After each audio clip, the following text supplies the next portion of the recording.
Retour à Levallois, Marcel Cerdan, 10e journée de Pro A, duel au sommet entre le Paris-Levallois et le BCM Gravelines. Une seule victoire d'écart entre ces équipes du haut du tableau. Et bien un seul point d'écart à la fin des 10 premières minutes, Georges. Alors c'est un match d'attaque, 25-24. On a le deuxième attaque de Paris face à la 7e attaque de la Pro A de Gravelines. Et ça se confirme avec un taux de réussite exceptionnel en premier carton pour les deux équipes. Allez, le ballon pour les Parisiens. Albici, Cox. Cox bien pris, un peu trop bien pris. En tout cas, coup de sifflet contre Ousmane Camara, sanctionné. Christian Monchot a demandé à ses joueurs plus d'agressivité défensive d'entrée de jeu en deuxième carton. Et on voit deux joueurs enfermer Cox pendant son dribble. Albici. Cox. Difficile. In and out avec ce ballon qui vient frapper par deux fois le cercle. C'est pas un mauvais tir, hein, parce qu'il s'est créé un shoot assez facile qui ressort. Ça joue très large, il n'y a personne dans la peinture. J.K. Edwards fait son retour pour Gravelines après une longue absence avec une déchirure à la cuisse. Bonne nouvelle. Et un premier coup de sifflet. Toujours pas de panier pour l'instant. Oui, mais beaucoup d'activités pour les intérieurs, comme Batty au début, Camara. En fait, ils profitent des débordements des extérieurs. Et après, ils ont des bons ballons. Là, il a provoqué la faute. Il aura deux lancers francs. Ousmane Camara. Le premier est réussi. Plus de 8 points en moyenne par match. Pas loin de 6 rebonds. Et tout ça en 17 minutes seulement. Donc la rentabilité par minute jouée est extraordinaire pour ce jeune joueur. Albici.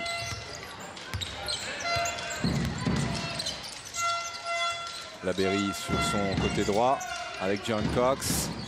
Labéry est un peu sous pression pour apporter davantage. Là, il a un avantage de taille. Cox qui va déclencher ça encore, c'était difficile. Joby Johnson qui remonte le ballon. Johnson qui cherchait une solution le long de la ligne.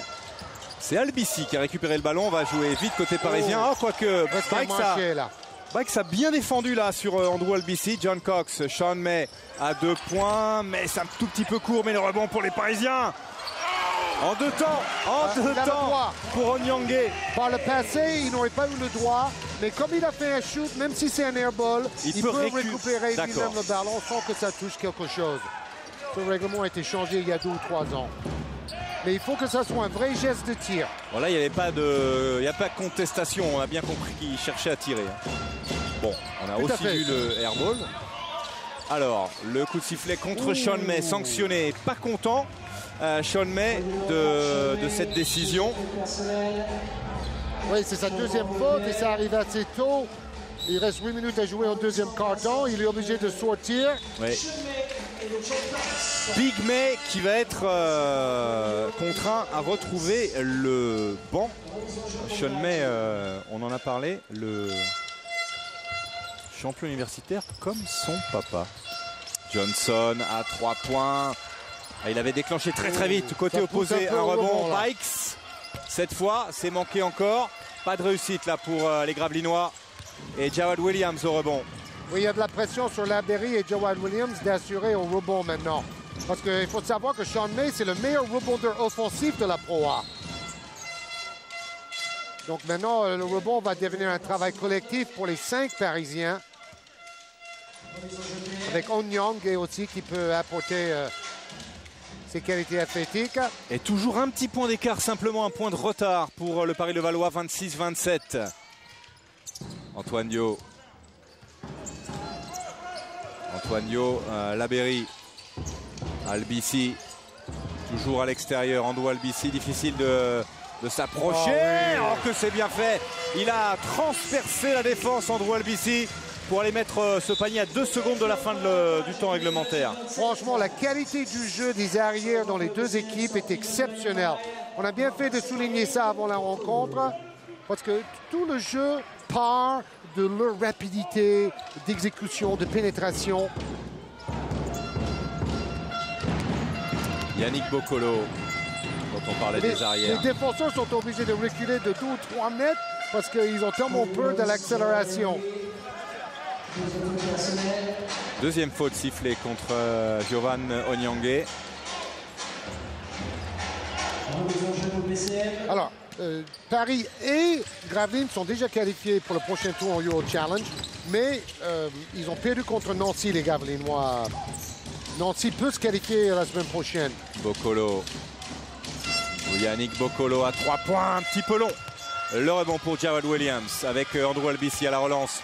Repli rapide des Gravelinois. Il va falloir ça parce que Andrew Albici cause quasiment. Pour Andrew Albici, un ancien du BCM. Vous en souvenez certainement. Il évoluait avec le BCM la saison dernière. Andrew Albici. C'est Dragster O'Rama. C'est ça. C'est ça. Oh, et voilà, Juby Johnson retrouve son adresse. Il a mis 4 paniers à 3 points contre Cholet et 17 points en tout. Et égalisation de Gravelines à 30 partout. Albici, meilleur défenseur de la Pro A aussi la saison dernière. Tout à fait, et deuxième dans la MVP français. Là là, il est chaud. Andrew Albici à 3 points cette fois. 33-30. Il était deuxième derrière Fabien Causer dans le vote pour MVP français. Il a fait une très grosse saison à Gravelines, Albici. Et d'ailleurs, il est revenu à Paris avec un autre statut. C'est ce qu'on a dit avant le match avec Christophe Denis. Avant, c'était le petit gamin du club, maintenant c'est une star. Absolument. Il avait signé pour 2 ans à Gravelines, mais il avait une clause et il a fait jouer sa clause pour revenir à Paris. Au début, il pensait aller à l'étranger, mais finalement, l'offre de Paris était le plus intéressant pour lui. C'était pas pour retrouver sa famille et ses copains. Hein. Nouveau temps mort.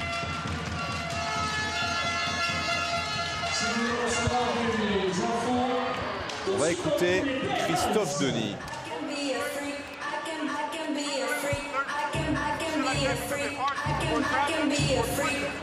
30 minutes derrière. We go 32 like that. Louis. Wait. They haven't stopped too blank yet. Go back to 32. One time. Allez. Ça. Curl. OK. Curl. Jawad. Screen. Go high.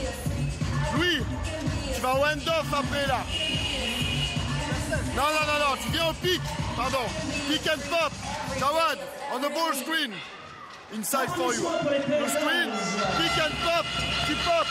Ok, Antoine. Ouais, tu viens là. Andrew, allez. Oui. Pick and pop, on essaie de retrouver Jawad. Garde la balle. Georges, vous avez remarqué aussi que rien n'échappe à Jérôme Ramos qui nous a montré le temps mort et les cheerleaders en même temps. Oui, mais c'est important de tout voir. Exactement. Et vous êtes, vous, de votre côté, resté très concentré sur le temps mort. Vous avez quelques biscuits Oui, il a surtout mis en place l'attaque suivante. Les curls, on sait que c'est tourner autour de l'écran. Pick and pop, c'est écran et s'écarter pour shooter à mi-distance. Oui, c'est pas un pick and roll, c'est un pick, mais on s'écarte ensuite. Au lieu d'aller au panier, on s'écarte comme fait Tim Duncan souvent. Andrew Albici, un peu pris en Albici, mais il a trouvé une solution avec Jawad Williams. Williams face à J.K. Edwards. Williams qui se rapproche. Pas de solution, si peut-être fadeaway. C'est manqué. Et Yannick Boccolo à la relance. Boccolo, est-ce qu'il va y aller ou est-ce qu'il attend? Il y va. Yannick Boccolo, il a raison. Face à Jawad Williams. Coast to coast. Ouais, entre Boccolo, Bikes, Albici et Dio, c'est un grand show. Albici qui continue chaud. Dio, on en parlait. Aïe, c'est un tout petit peu court, mais la Berry au rebond. Pourtant, il est tout seul pour tirer. Ouais. Hein. C'est pas la première fois. Andrew Albici. Williams à 3 points. Impeccable. Jawad Williams. C'est dur. C'était lui qui a donné la victoire en prolongation en Euro Challenge mardi soir. Il a marqué tous les paniers importants pour arracher la prolongation et le panier de la victoire sur un double pas. en prolongation. Ne pas oublier que cet homme a joué 2 saisons avec un certain LeBron James à Cleveland. Tout à fait. James, sacré d'ailleurs joueur sportif de l'année par Sport Illustrated. Oh là là, la bonne défense Alors, il y a eu différentes choses. Il y a eu d'abord la glissade de J.K. Edwards. Oui, parce que c'est mouillé par terre. Regardez, le ralenti. Antoine Bio, là. Oui, il a marché aussi, Antoine. Il a bougé ses 2 pieds, mais il fait une bonne passe à Laberry. Bon, alors, il a du mal à recevoir les passes, Laberry, parce qu'il a les mains en bas. Tout à l'heure, RBC, à la fin du premier carton, il lui fait une passe, il est tout surpris. Il faut avoir les mains en haut pour recevoir les passes dans le petit espace comme ça. En tout cas, plus 6 pour le Paris-Levallois, ce qui n'était jamais arrivé depuis le début du match. Il peut y aller, Vati. Ouh, bonne défense de Williams. Oh, il faut technique. Bon, Christian Monceau pensait qu'il y avait une faute sur Vati, mais Williams a quand même arraché pas mal du ballon. Et comme il a râlé tout à l'heure, Christian Monceau, il a été averti déjà. Et cette fois-ci, c'est faute technique de lancer et le ballon pour Paris-Levallois. Donc ça va coûter cher à Gravelines.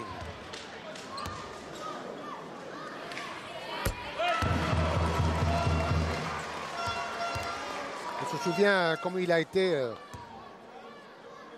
très énervé après la défaite au Mans. Christian Monceau, il a refusé de parler à la presse. Et bon, ça peut arriver à n'importe lequel coach, ça.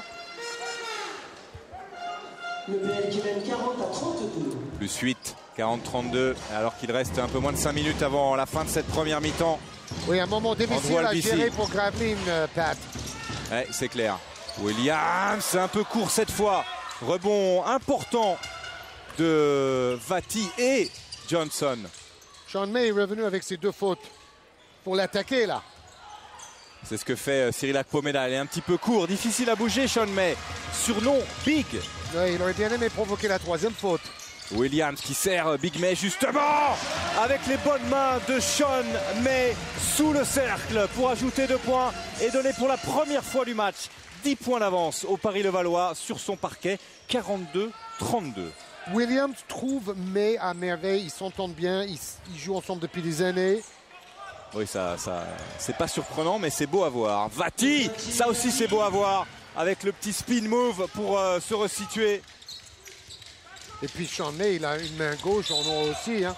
On dit qu'il a les mains en haut, mais la gauche comme la droite. Hein. 14, première faute personnelle. Ça va très très vite. RBC m'a l'air surmotivé. Je vous disais qu'il fait sa meilleure saison au niveau des passes décisives.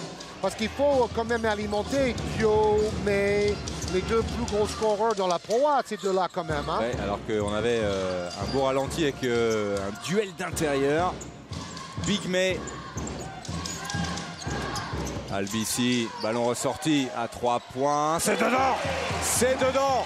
Signé Malay Ndoye. 45-34, 11 points d'avance pour le Paris-Levallois. Vous aviez raison, Georges, hein, quand vous disiez qu'il ne fallait pas s'affoler du départ parfois un peu poussif des Parisiens. C'est ça, joli contre de May, sans faire la faute. Williams qui a failli décaler dans le corner, c'est pas le cas. Il va trouver le corner opposé à 3 points. Cette fois, c'est un petit peu court. Le rebond pour Yannick Boccolo. Ils ont beaucoup de tirs ouverts à 3 points, les Parisiens. Hein. Et la faute d'Andrew Albissi qui va s'excuser auprès de Yannick Boccolo, 2 internationaux. Et faute, 2 grands copains. Ouais. Faute évidemment totalement involontaire. Beau ralenti en tout cas proposé par Jérôme Ramos et le bus magique ici à Marcel Cerdan. En tout cas, ça va beaucoup mieux pour les Parisiens. Déjà 7 points, 2 rebonds. Et 6 passes décisives, sa moyenne, et on est en première mi-temps pour RBC. Très grosse première mi-temps d'Andrew RBC face à son ancien club. Jaby Johnson. Johnson face à Javal Williams. Oh. Faute de Williams, me semble-t-il. Bon, le contre était bien, mais je pense qu'au niveau de son corps, Williams a tombé un peu sur Juby Johnson. Pourtant, il se déplace vite, Jawad Williams. Pas comme son mets préféré en France, que vous connaissez. Qu'est-ce qu'il aime manger, Jawad Williams, en France? Ah, les escargots. Exactement. Ah, il est fada de ça. Bon, Juby Johnson. Ça c'est nouveau parce que je ne sais pas si la majorité des joueurs américains qui arrivent en France deviennent amateurs des escargots. Je pense, Georges, que c'est exactement le contraire. Et c'est pour ça, d'ailleurs, c'est assez remarquable. Parce que c'est un vrai fan de la cuisine française et des escargots. C'est ça. Voilà, et comme puis ça. aussi, il aime bien visiter les musées et les monuments à Paris. Très ouvert sur le monde et très pieux aussi, Jawad Williams. Absolument. C'est lui qui a le ballon, Jawad Williams. C'est dedans. 2 points supplémentaires pour l'Américain. Ça continue à bien se passer pour les Parisiens qui mènent de 12 points, 47-35. Il reste 2 minutes plus la monnaie avant la fin de cette première mi-temps. Yannick Boccolo. Meilleur marqueur, Jawad Williams. Boccolo. Oh, c'est joli ce qu'il a fait avec cette variation de rythme. Ah, j'espère qu'il ne s'est pas blessé, Yannick. En fait, il s'est cogné durement en retombant sur le parquet après un magnifique panier. Apparemment, c'est le coccyx. Peut-être. Comment vous pouvez savoir ça, mon cher je vois là où il se met la main. Regardez. Bon, comme d'habitude, il déborde tout le monde. Ça, il c'est marque. impeccable. Et derrière, est-ce qu'on va le voir glisser? Oui. Voilà, ouais. C'est la rencontre avec le parquet qui fait mal. Ouais, c'est peut-être la hanche. Le haut, le haut du coccyx ou le bas de la hanche. Ouais, on ne plaisante pas avec les hanches et les basketteurs. 47-37, moins de 2 minutes. Jawad Williams. Williams qui déclenche, oh, c'est superbe. 3 points supplémentaires. In the zone, Jawad Williams. Après ses 28 points contre Chalon et ses paniers décisifs en Euro Challenge. Il est colossal, 15 points avec 5 sur 9 au tir. Regardez les stats à 3 points, 6 sur 10, 60%. Pour le Paris-Levallois, c'est évidemment beaucoup mieux que les 4 sur 11 côté BCM. Et 17 d'évaluation pour Jawad Williams, l'homme du match pour le moment. Bon, comme Sean May a dû sortir 2 fois pour gérer ses fautes, c'est Jawad Williams qui a pris un peu ses responsabilités dans ces moments-là. Ça, c'est bien quand on a une hiérarchie en attaque comme ça. On sait qui doit prendre ses responsabilités à quel moment. Alors, que disent les arbitres là-dessus, Georges? Je comprends.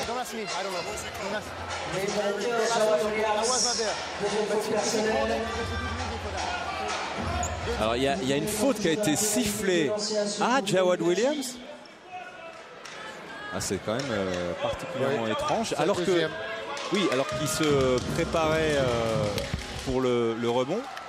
Et en fait, on a remis 2 lancers supplémentaires, donc 2 lancers accordés, plus 2 lancers, avec la faute de Williams entre les deux. Ça arrange bien les affaires de Gravelines. Ah bah carrément, ouais. On peut dire ça. Regardez, voilà, c'est là, à ce moment-là, franchement. Bah, il pousse un peu avec le bras droit dans les lombaires. D'accord. Je dis pas que c'est une grosse faute. Hein. Hodge, Julius Hodge, ballon bien protégé. Avec ce petit panier main gauche et la trappe. Hodge, oui, Dio, ça va marcher. Oh, que c'est bien joué ça. La combinaison avec Malay Ndoye à la finition. Et une séquence à 4 points pour le Paris-Levallois et temps mort pris. Quel pressing. Temps mort pris évidemment par Christian Monchot. Un carton terriblement à l'avantage des Parisiens. 36, on écoute Christophe Denis.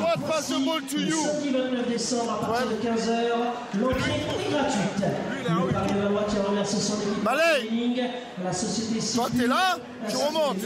Oui. Ok, Antoine il reçoit l'écran, il vient ici. Le post situation, have a look on that. Have a look on that. Ok, that. Toi quand tu coupes, tu viens ici sur le petit coin là, d'accord? Make a play. Tu vas le double him. okay, by your guys. From corner. Wide spacing. Hey, make them walk, okay? Hey, we need one stop, box out. Everybody. Allez, bloqué au rebond, un stop en défense et fait un gros boulot dans la dernière minute 7 qui reste. Et vous savez pourquoi je fais des appels au public parisien pour venir voir cette équipe? Ça me rappelle l'équipe de 97 qui a été champion de France avec un certain J.R. Reid. Il ne vous fait pas penser à Sean May, des anciennes pivots NBA. Joanne Williams, il me fait penser à Eric Strulens, Ciara, LBC. C'est une équipe en train de naître là. Il faut venir les voir. C'est une équipe de All-Star. Georges, ils sont 4 dans cette équipe parisienne à avoir été sélectionnés. Donc, 3 ceci explique dans le cela. match et 1 dans les concours LBC. Absolument. C'est déjà beaucoup. Et 2 du côté du BCM. Allez, le ballon pour les Parisiens. Julius Hodge. White Bikes est titulaire dans Absolument. le 5 de départ pour l'équipe des étrangers. Laberry, Williams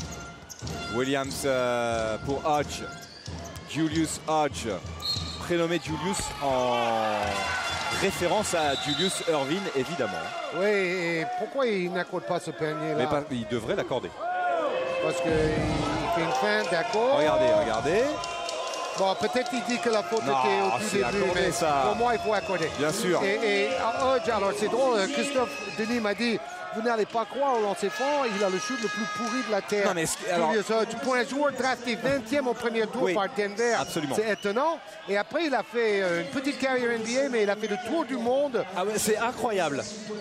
C'est effectivement incroyable. Nuggets, Bucks, mais surtout Varese, Adélaïde, Melbourne.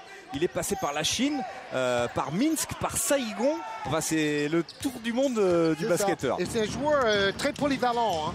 Williams qui se rapproche du cercle. Ouais, superbe. Quelle fluidité. Inarrêtable, élégant, tout ce que vous voulez, Joanne Williams. Pas de geste supplémentaire, 56-41, l'écart le plus important en faveur des Parisiens, l'écart le plus important tout court d'ailleurs. Ah la réponse avec ce shoot, c'est pas possible, vous avez vu ce shoot longue distance, downtown. Il y avait 15 points, il n'y en a plus que 12, 56-44.